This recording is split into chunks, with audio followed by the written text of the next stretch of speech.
Hey guys, I just wanted to quickly say that first off, I cannot thank all of you enough for the support my channel has gotten so far. Um, all of the feedback and everything has been absolutely amazing to me, and it means the world to me. It really does. One other thing is that the more I do this, the more efficient I've been becoming at it, and therefore I intend on putting out more content more often here in the near future. I'm still not putting out as much as I could because I have such an emphasis on the quality of the stories that I'm putting out. I don't want to just put out stuff that's on every other channel already or stuff that I feel is not good enough. So I will at least be having one video per week of a new creepypasta that's never been heard anywhere else at the bare minimum. And hopefully other types of videos will be going up soon as well that I have in the making. So thank you guys again so much. If you like what I'm doing on my channel, make sure to subscribe and give a like on my videos. It helps more than you probably know. Thank you guys again.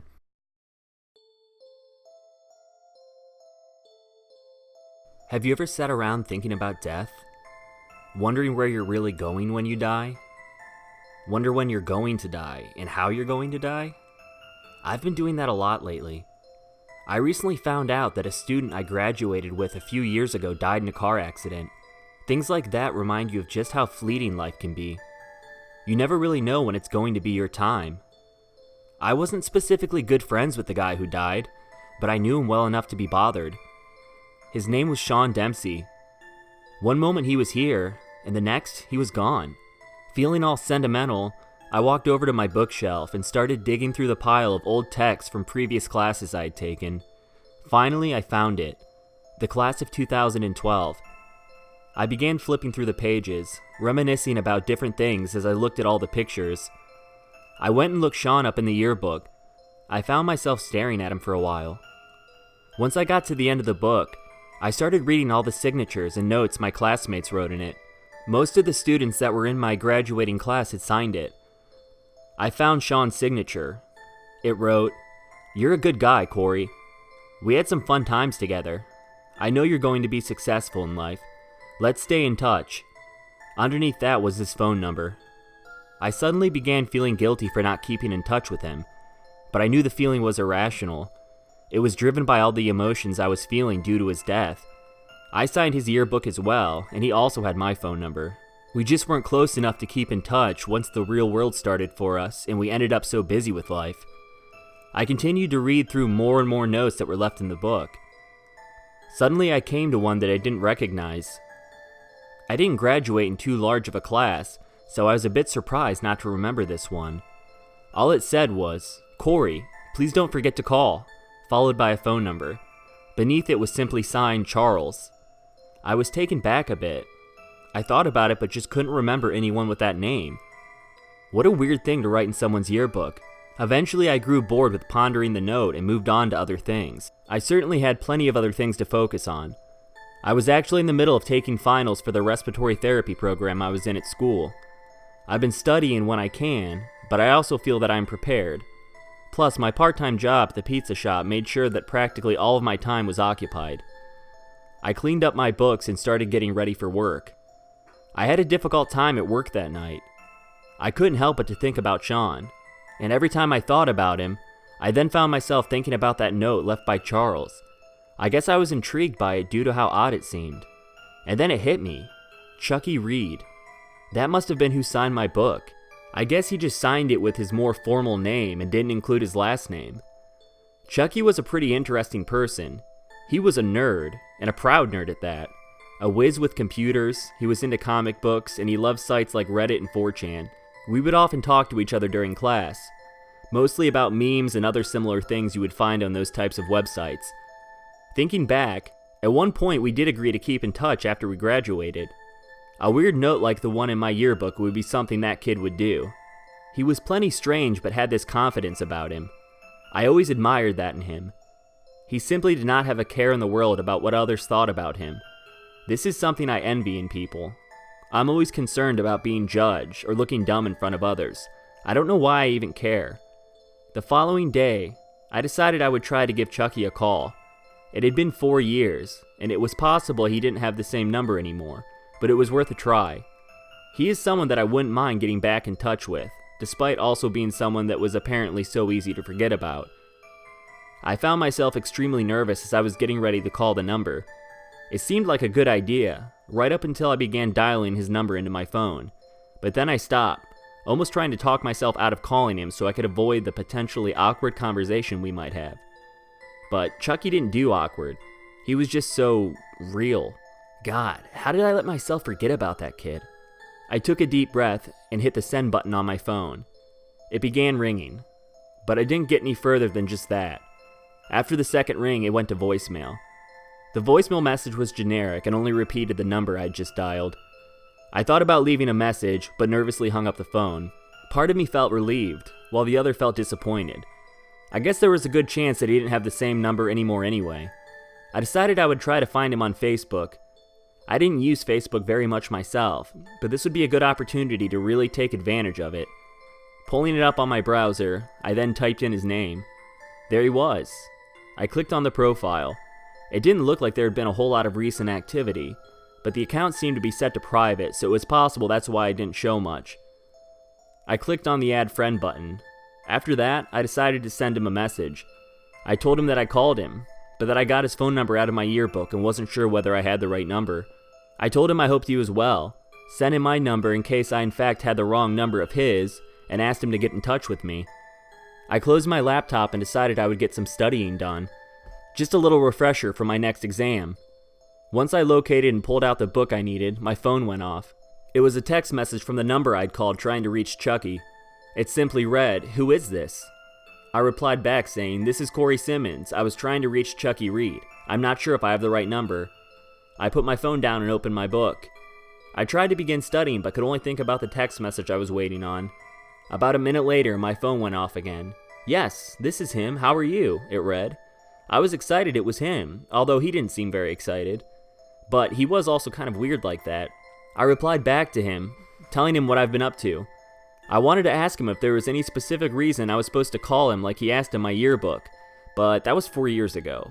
I felt like it would be pretty strange to come out and ask someone about something so specific from so long ago.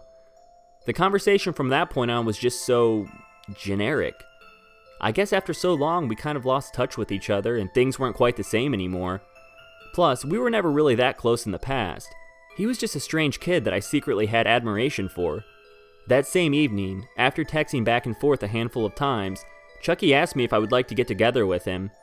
I was a bit surprised he asked this, to be honest, but I figured, what was the point of getting back in contact with him if I didn't have any intention of hanging out with him? Plus, I'd always been drawn to him in the past, so I was pretty excited to catch up. It turned out that Chucky had moved since high school, but he was only 20 minutes away from where I lived. He asked me if I wanted to come over that night for a bit just to catch up.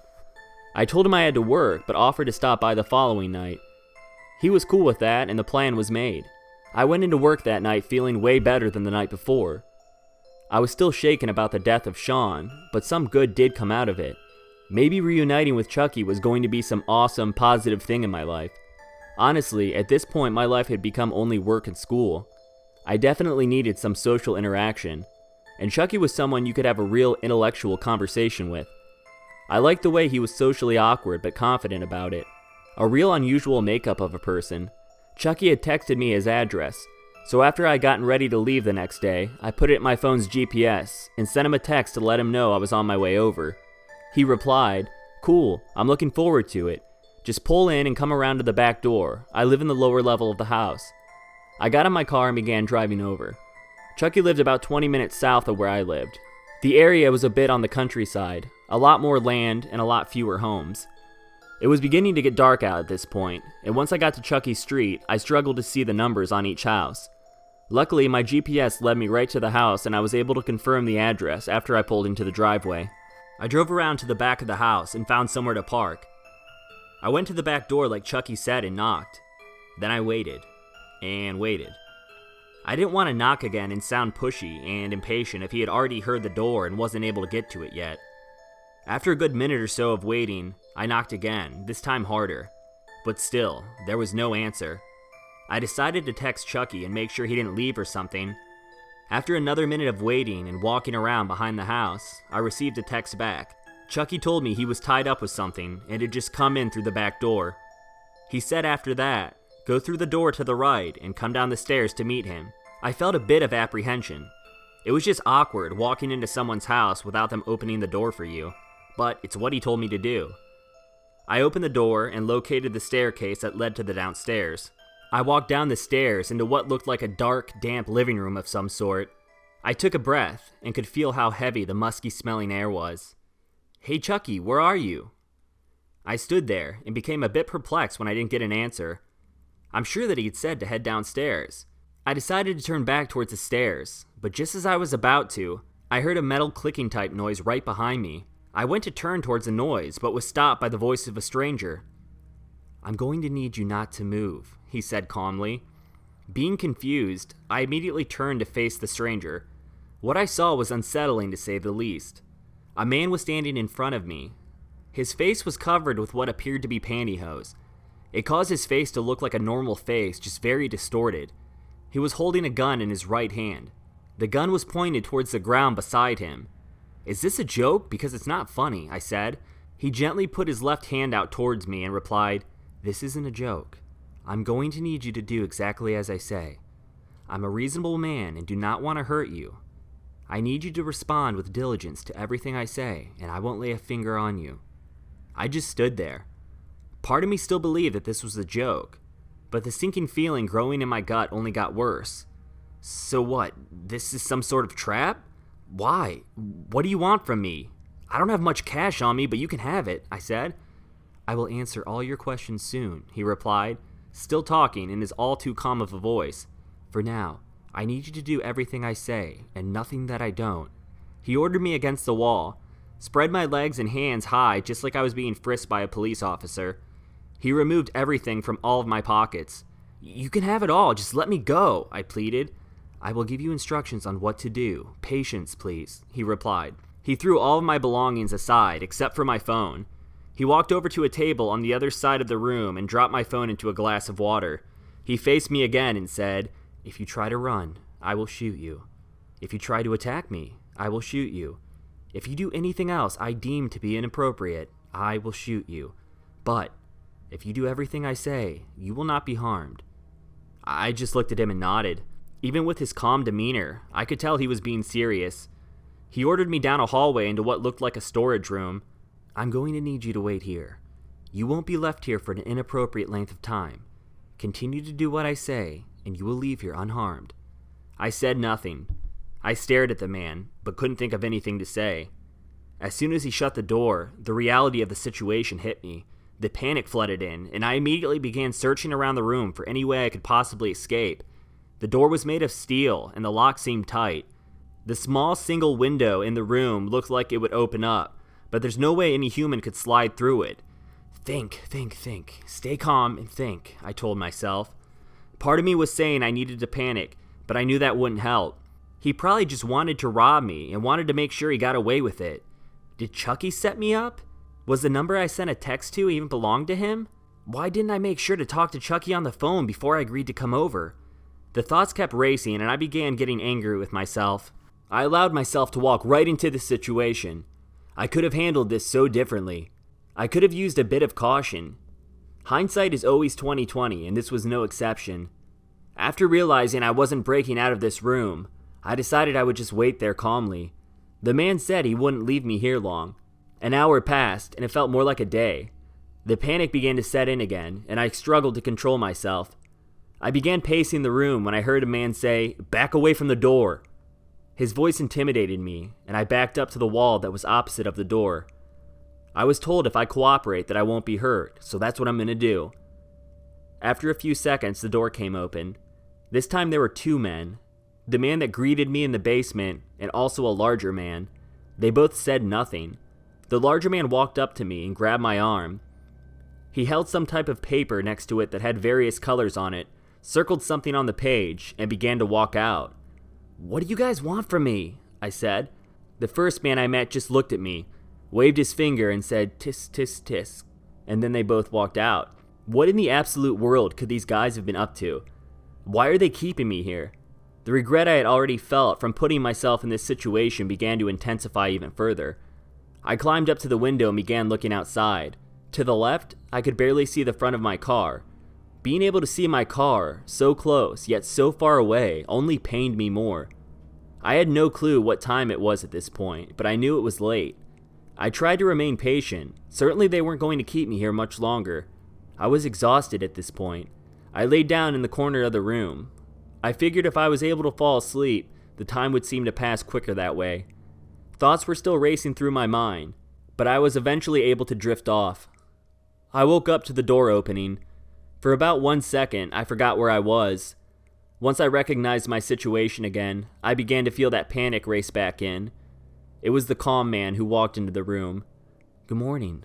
I brought you some food and vitamins. You need to eat and take these," he said. I sat up and just looked at him. He set a paper plate down next to me. On it, there was food, juice, and 3 pills. "I need you to take these in front of me, please." I only continued to just stare at him. "They're just vitamins," he said. I don't want to take those. When are you letting me leave?" I replied. "Soon. But for right now, you need to do what I say and stop asking questions," he said. A few moments went by and the man sighed. He stepped out of the room for just a second, came back in, and tossed a bottle to me. The label read, "Prenatal vitamins."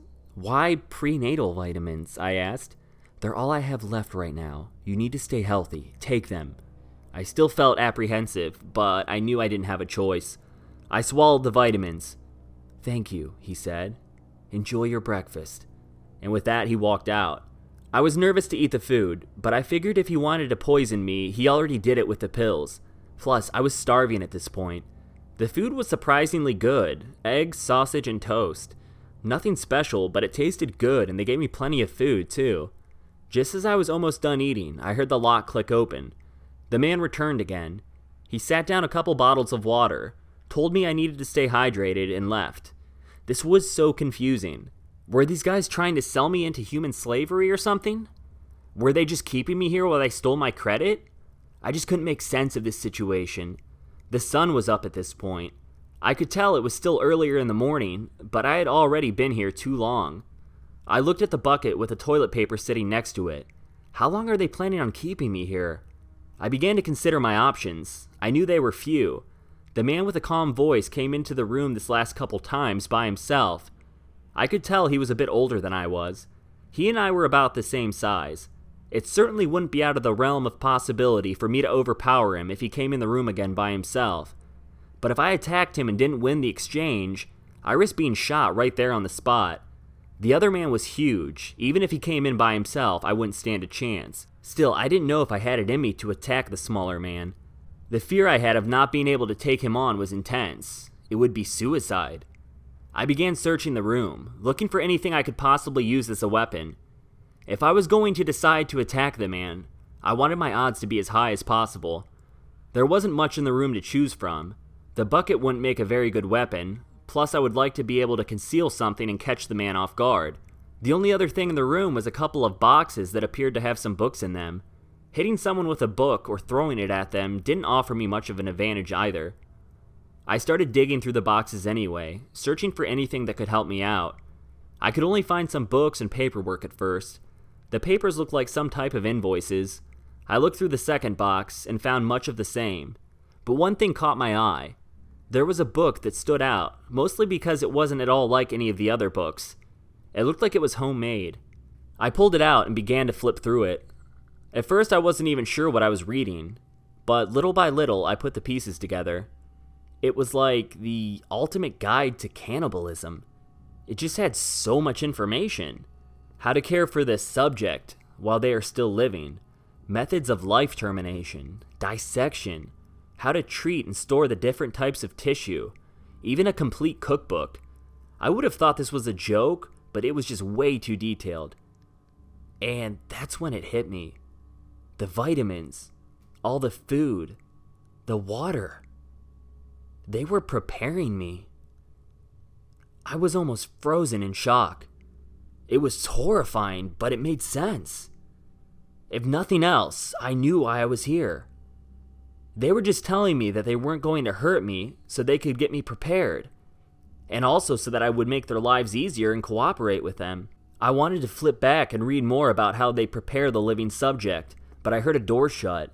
I needed to put all this stuff back before someone came into the room. I didn't want them to know that I had found out their plan for me. I wanted them to think I was still going to cooperate, so I could at least have a chance of surprising them when I tried to make my escape. If they knew how desperate I actually was, if they knew I was willing to die trying to leave here, they would be on high alert. No one came back into the room at that point. I considered getting the book back out, but it wasn't worth the risk.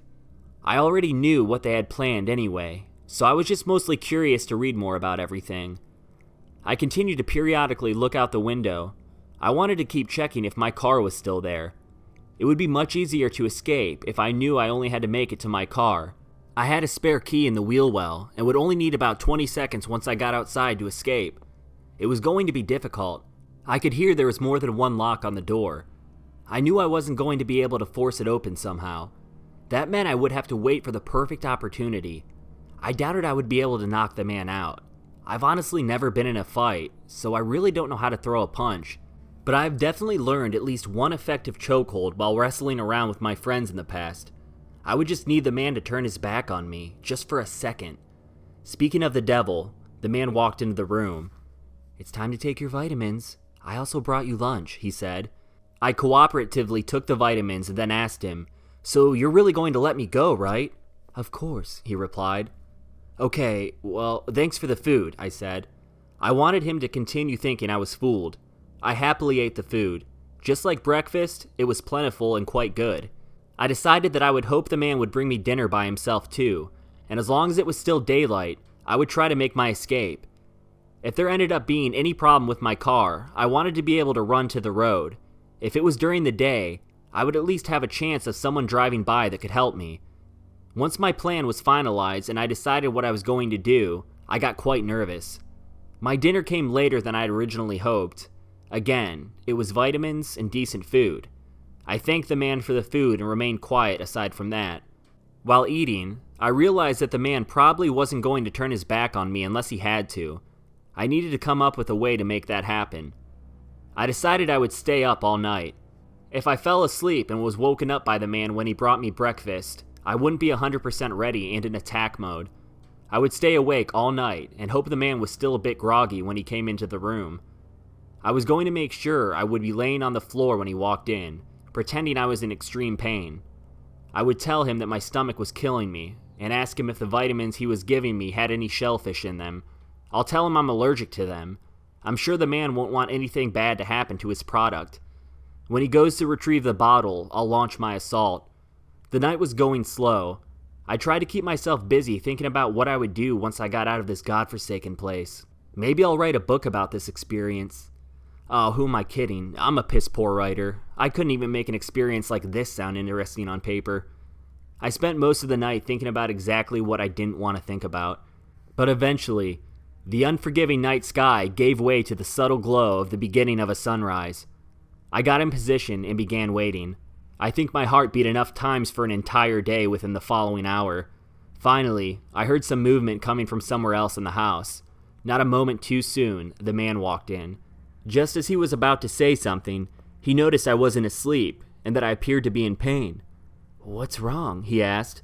"My stomach, it's awful. Do these vitamins have shellfish in them? I think that might be the problem. Shellfish makes me deathly ill." "1 second," he said. I watched him put the paper plate my breakfast was in on the ground and turned to walk out of the room. Once I knew I was out of view of him, I quickly and quietly sprung up to my feet. I crept up behind him and threw my arms around him as quick as I could. I locked in the one and only choke move I knew and held on for dear life. I was surprised how weak the man was. He obviously grabbed at my arms, trying to pull them away from him. It felt like a child was pulling at them, and I'm not a very strong guy. I held on and squeezed as tight as I could until I felt his body go limp. I wasted no time. I raced straight up the stairs, trying not to create any unnecessary noise, as I wasn't sure who else was in the house at that time. I made it out the door into my car. I couldn't believe this was actually working. I searched for the spare key, but I couldn't find it. I reached all throughout the wheel well, but it wasn't there. I wasn't sure if they had already checked and found it, or if it had fallen off, but it wasn't there. It didn't matter which one it was, I needed to get out of here. I ran to the road as fast as I could. I saw a truck coming down the road and began feeling so excited and relieved. I waved my arms like crazy in the middle of the road. The truck came to a stop and I ran up to the driver's door. By the time I realized it was the larger of my two captors, it was too late. I tried to run, but he grabbed me immediately. I began screaming as loud as I could and he wrapped his arm around my face to cover my mouth. I bit on his arm as hard as I could. The next thing I knew, I was waking up. My head was sore and I had a large knot on it. I was back in the room. How did this happen? I was out! I should have ran through the woods. I should have spent more time looking for my car key. I should have searched the other man while he was unconscious for a gun. I should have done anything else besides what I did. Besides what led me back to this room. The regret consumed me and I just began to cry. This could not be real. Maybe I was just destined to have something like this happen. With luck this bad, God obviously hated me. And if not this, I would probably end up in a different situation equally as bad. What was I going to do now? I lost the element of surprise. By the looks of the light outside, I wasn't out very long. Just then, the door opened up. The man that I attacked walked in, a gun in one hand and a plate in another. I reheated your breakfast. You know the drill. Take your vitamins and eat, he said. I'm sorry, I freaked out. I panicked. The man then cut me off. He stared at me for a few seconds and left the room. I knew if I was even going to have a chance to make another escape, I would have to gain this guy's trust.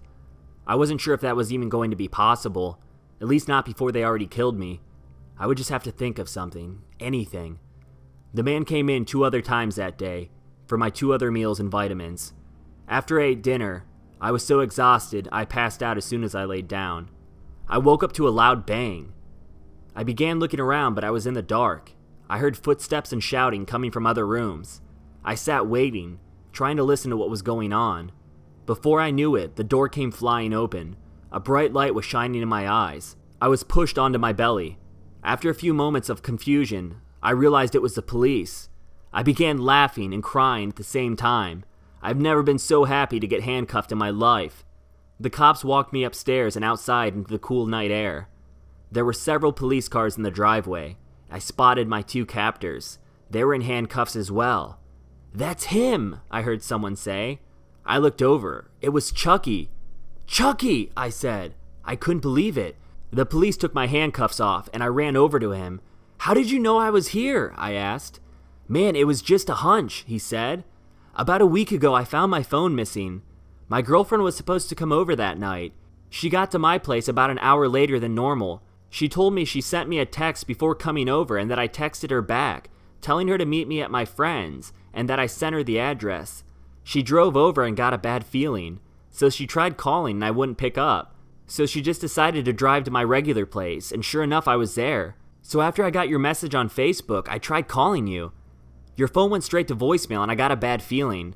Eventually I was able to get the police to take me serious, and my girlfriend brought us to the house these guys tried to lure her to just a few days ago."